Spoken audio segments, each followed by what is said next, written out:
அன்பின் இரட்சகர் இயேசு கிறிஸ்துவின் நாமத்தில் வாழ்த்துக்கள். இந்த நாளிலும் எரேமியா தீர்க்கதரிசியின் புஸ்தகம் 30ஆம் அதிகாரத்தை நாம் சிந்திக்கப் போகிறோம். இந்த 30ஆம் அதிகாரத்தை எரேமியா தீர்க்கதரிசி அவர் சிறையிலிருந்து எழுதுகிறார். செமையா என்று பாபிலோனிலே இருந்த கள்ள தீர்க்கதரிசியானவன் இங்கே இருக்கக்கூடிய ஒரு ஆசாரியனுக்கு எரேமியா பாபிலோனில் சிறைப்பட்டு போனவர்களுக்கு நிருபங்களை எழுதுகிறார். அவரை நீ சிறையில் இடாமலும் கண்டிக்காமலும் இருக்கிறதென்ன என்று அவர் பதில் நிருபத்தை எழுதின பொழுது இங்கே எரேமியா சிறையில் அடைக்கப்படுகிறார். கிட்டத்தட்ட 7 ஆண்டுகள் அவர் சிறையில் இருக்கும் பொழுது ஆண்டவர் அவரை பார்த்து சொல்லுகிறார், ஜனங்களினுடைய திரளான பாவங்களின் நிமித்தமாக, அவருடைய அக்கிரமங்களின் நிமித்தமாக அவர்களுக்கு வரக்கூடிய தண்டனை மிகவும் நெருங்கி வந்துவிட்டது. அதை அவர்கள் அனுபவிக்கப் போகிறார்கள். அதை குறித்து எழுதி அதற்கு பின்பாக என்னுடைய இரக்கத்தை, மனதுருக்கத்தை நான் அப்படியே அவர்களை அழிச்சு விடுகிறதெல்லாம் மட்டாய் தண்டித்து மீண்டுமாக திரும்ப கூட்டி வந்து சேர்ப்பேன் என்கிற நற்செய்தியையும் நீ இந்த ஒரு புஸ்தக சுருளில் எழுது என்று சொல்லி ஆண்டவர் கட்டளையிடுகிறதை பார்க்கிறோம். அந்த நாட்களிலே புஸ்தக சுருளுக்கு பதிலாக தோல் சுருள்களை பயன்படுத்தினார்கள். செம்பரி ஆட்டில், வெள்ளாட்டில், கன்றுக்குட்டி இவைகளினுடைய தோலில் அந்த ரோமங்களை நீக்கி அதை ஒரு சட்டத்தில் மாட்டி உலர வைத்த பின்பு அதில் அவர்கள் எழுதினார்கள். அந்த எழுத்துக்களை அவர்கள் அழிக்க முடியாது. இது ஏசாயா எழுதின ஒரு நூலானது சவக்கடல் அருகில் கும்ரான் பகுதியில் கண்டெடுக்கப்பட்ட ஒரு தோல் சுருளை குறித்து சொல்லுகிறார்கள். அது 24 அடி நீளமுடையதாக இருந்தது என்று சொல்லி தனித்தனியான தோல் பரப்புகளை ஒன்றாக தைத்து அவர்கள் நீளமான சுருள்களாக அவர்கள் செய்தார்கள். அது 17 செம்பரியாட்டு தோள்களை இணைத்து நார் இலையினால தைக்கப்பட்டிருந்ததாக அந்த ஏசாயா எழுதின அந்த தோல் சுருளை கண்டெடுத்த ஆராய்ச்சியாளர்கள் குறிப்பிடுகிறார்கள். இந்த அதிகாரத்தில் ஆண்டவர் எரேமியாவின் மூலமாக நீங்கள் அனுபவிக்க போகிற படப்போகிற பாடுகளை பார்க்கிலும் பாவம் கொடுமையானது, நீங்கள் அனுபவிக்க போகிற வேதனைகளை பார்க்கிலும் பாவம் கொடுமையானது. ஆகவே நீங்கள் உங்கள் இருதயத்தில் இருந்து பாவத்தை முழுமையாய் நீக்கி விடுகிற வரையிலும் நீங்கள் பாபிலோனிலே சிறையிருப்புக்கு கொண்டு போகப்படுவீர்கள். ஆனால் உங்களுக்கு நடக்கிற அந்த தண்டனையினுடைய கொடூரத்தை, அதாவது பாவத்தினுடைய கொடூரத்தை விட அது கம்மியானதுதான் அப்படின்னு சொல்லி அந்த கொடுமையை குறித்து இந்த அதிகாரத்தில் அவர் எழுதுகிறதை பார்க்கிறோம். 5ஆம் வசனத்தில் கர்த்தர் சொல்லுகிறது என்னவென்றால், கிமு 586 நேபுகாத் நேச்சார் 3வது முறையாக யுத்தத்துக்கு வரும்பொழுது தத்தளிப்பின் சத்தத்தை கேட்கிறோம், திகில் உண்டு, சமாதானம் இல்லை. அந்த நாட்களில் சமாதானம் சொல்லி தான் அநேக கள்ள தீர்க்கதரிசிகள் கூறிக்கொண்டிருந்தார்கள். இங்கே எரேமியா சமாதானம் இல்லை என்பது நடக்கப் போகிறது என்பதை அத்தனையாக உறுதிபட கூறுகிறார். ஆனாய் பிறந்தவன் பிரசவிக்கிறதுண்டோ என்று கேட்டு பாருங்கள். பிரசவிக்கிற ஸ்திரீயை போல் புருஷர் யாவரும் தங்கள் இடுப்புகளின் மேல் தங்கள் கைகளை வைத்திருக்கிறதையும் முகங்களெல்லாம் மாறி வெளுத்திருக்கிறதையும் நான் காண்கிறது என்ன என்று சொல்லி எரேமியா அந்த நாளை பார்த்து அவர் புலம்புகிறார். ஐயோ, அந்த நாள் பெரியது, அதை போல நாள் இல்லை, அது யாக்கோபுக்கு இக்கட்டு காலம், ஆனாலும் அவன் அதற்கு நீங்களாக்கி ரட்சிக்கப்படுவான் என்று சொல்லி அதில் நீங்களாகி ரட்சிக்கப்படுவான். ஏனென்று சொன்னால் பாவத்தினுடைய அந்த வேற அவர்களுடைய இருதயத்திலிருந்து பிடுங்கி எடுப்பதற்கு இப்படிப்பட்ட ஒரு தண்டனையை அவர்களுக்கு கொடுக்க வேண்டியதாக இருக்கிறது.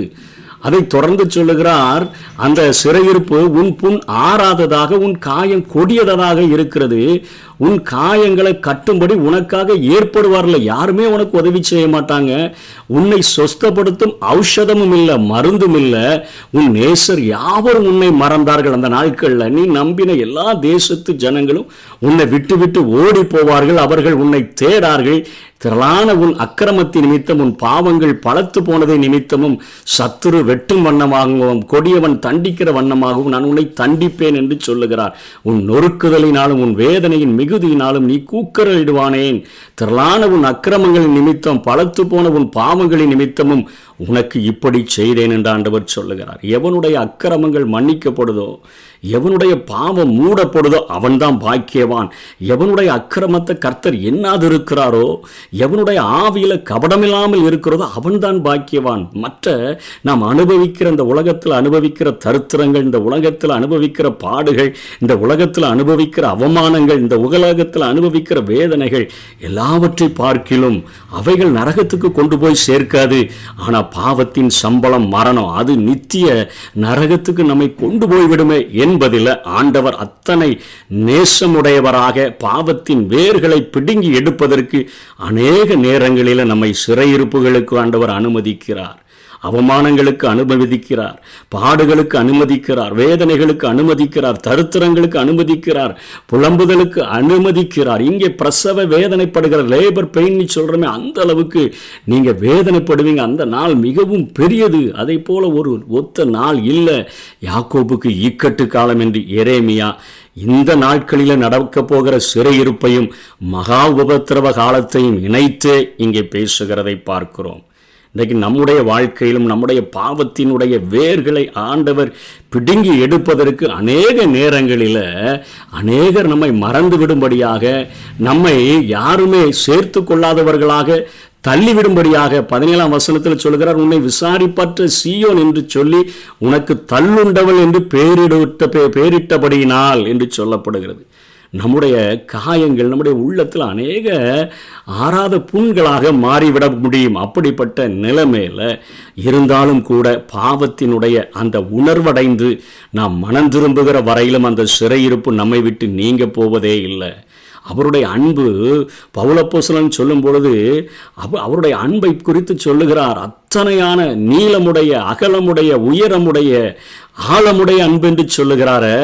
அவர் நம்முடைய பாவங்களை மேற்குக்கு கிழக்குக்கு எவ்வளவு தூரமோ அவ்வளவு தூரமாய் அகற்றுகிறார். கார்மோகத்தை போல் அகற்றுகிறார். முதுகுக்கு பின்பாக எரிகிறார்.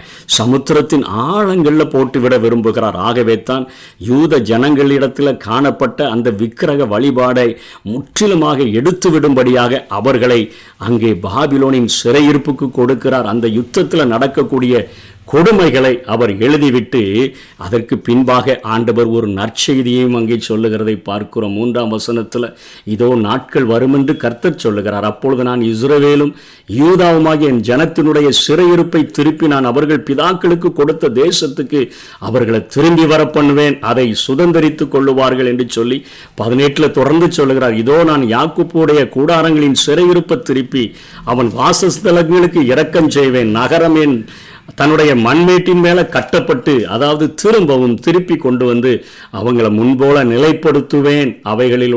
அவைகளிலிருந்து ஸ்தோத்திரமும் ஆடல் பாடலின் சத்தமும் புறப்படும். அவர்களை வர்த்திக்க பண்ணுவேன். அவர்கள் குறுகி போவதில்லை. அவர்களை மகிமைப்படுத்துவேன். அவர்கள் சிறுமைப்படுவதில்லை. அவர்கள் பிள்ளைகள் முன்போல் இருப்பார்கள். அவர்கள் சபை எனக்கு முன்பாக திடப்படும். அவர்களை ஒடுக்கின யாவரையும் தண்டிப்பேன் என்று சொல்லி ஆண்டவர் அங்கே தன்னுடைய வருகையையும் குறித்து சொல்கிறார். அவருடைய பிரபு அவர்களில் ஒருவனாய் இருக்க, அவர்களுடைய அதிபதி அவர்கள் நடுவிலிருந்து தோன்றுவார். அவரை சமீபித்து வர பண்ணுவேன். அவர் சமீபித்து வருவார். என்னிடத்தில் சேரும்படி தன் இருதயத்தை பிணைப்படுத்துகிற இவர் யார் என்று கர்த்தர் சொல்லுகிறார். நீங்கள் என் ஜனமாயிருப்பீர்கள், நான் உங்கள் தேவனாயிருப்பேன். இது 1000 வருட அரசாட்சியும் இணைத்தே பேசுகிறார். ஆண்டவராகிய இயேசு கிறிஸ்து ஒரு பிரபுவாக, அதிபதியாக ஜனங்களுடைய இருதயத்தை பிதாவோடு கூட பிணைப்படுத்துகிறவராக இருப்பார். அப்பொழுது என் ஜனமாய் இருப்பீர்கள், நான் உங்கள் தேவனாய் இருப்பேன் என்று ஆண்டவர் சொல்லுகிறதை பார்க்கிறோம். திரும்பவும் கட்டப்படுகிற ஒரு ஆசீர்வாதத்தை குறித்து இங்கே எரேமியா எழுதுகிறார். ஜனங்களுக்கு உங்களுடைய பாவத்தினுடைய தண்டனை, பாவத்தினுடைய காரியங்கள், நீங்கள் அனுபவிக்க போகிற எல்லா பிரச்சனைகள், பாடுகள், வேதனைகளை பார்க்கிலும் கொடியது. ஆகவே நீங்கள் அதில் இருந்து விடுதலை ஆகிறதற்கு உங்களை 70 வருஷம் சிறையிருப்புக்குள்ளே கொடுத்தாதான் நீங்கள் விடுதலை ஆவீங்க. அதனால தான் 23ஆம் வசனம் சொல்லுகிறது, இதோ கோரவாரி காற்றாகிய கர்த்தருடைய பெருங்காற்று உக்கிரமாய் எழும்பி அடித்து துன்மார்க்கனுடைய தலை மேல மோதும். கர்த்தர் நம்முடைய இருதயத்தின் நினைவுகளை நடப்பித்து நிறைவேற்றும் அளவும் அவருடைய உக்கிரக கோபம் தெரியும். நம்முடைய இருதயத்தின் நினைவுகள் எல்லாம் அவர் மாற்ற வேண்டியது இருக்குது. ஒரு புதிய இருதயமா மாற்ற வேண்டியது இருக்குது.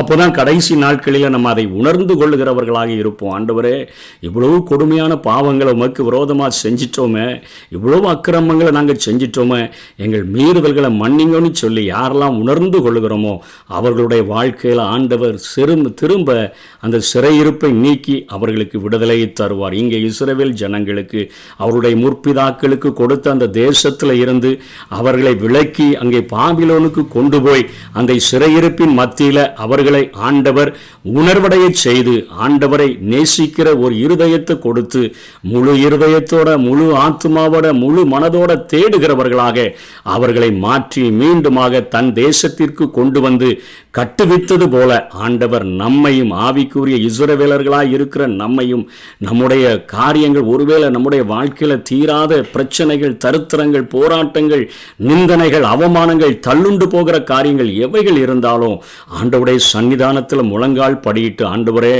எனக்காக கல்வாரி சிலுவையில நீர் சாபமானீரே, எனக்காக எல்லா நோய்களையும் ஏற்றுக்கொண்டீரே, என்னுடைய பாவங்களை எல்லாம் நீர் சுமந்து தீர்த்தீரே, உம்முடைய இரத்தத்தினால என்னுடைய பாவங்கள் முழுவதும் கழுவப்பட்டு பாவத்தின் தண்டனை ரத்தாகுமே, அதற்காக உம்முடைய சன்னிதானத்தில் வந்து நிற்கிறேன். ஒவ்வொரு நாளும் பாவத்தின் வல்லமையிலிருந்து நான் விடுதலை பெற முடியுமே, அந்த பாவத்தினுடைய பிரசன்னத்தை ஆண்டவரே நான் அனுபவிக்க முடியாத ஒரு நாள் வரப்போகிறது, அந்த பாவத்தின் பிரசன்னம் முற்றிலும் இந்த பூமியிலிருந்து நீக்கப்படுமே, அந்த நாளுக்கு என்னை ஒவ்வொரு நாளும் ஆயத்தப்படுத்தணுமேனு சொல்லி கேட்டோன்னு சொன்னா, பாவத்தினுடைய அந்த கொடுமையிலிருந்து, அந்த திரளான பாவத்தின் தண்டனையில் இருந்து ஆண்டவர் நம்மை கழுவி பரிசுத்தப்படுத்தி சிறையிருப்பிலிருந்து மீட்டு நமக்கு கொடுத்த வாக்கு தத்தங்களை நம்முடைய வாழ்க்கையில நிறைவேற்றி மீண்டுமாய் நம்மை கட்டுவிப்பதற்கும், நம்மை நிலைப்படுத்துகிறதற்கும், ஆசீர்வதிக்கிறதற்கும், வர்த்திக்க பண்ணுகிறதற்கும், மகிமைப்படுத்துகிறதற்கும் ஆண்டவர் உண்மை உள்ளவராய் இருக்கிறார். அவருடைய பாதத்தை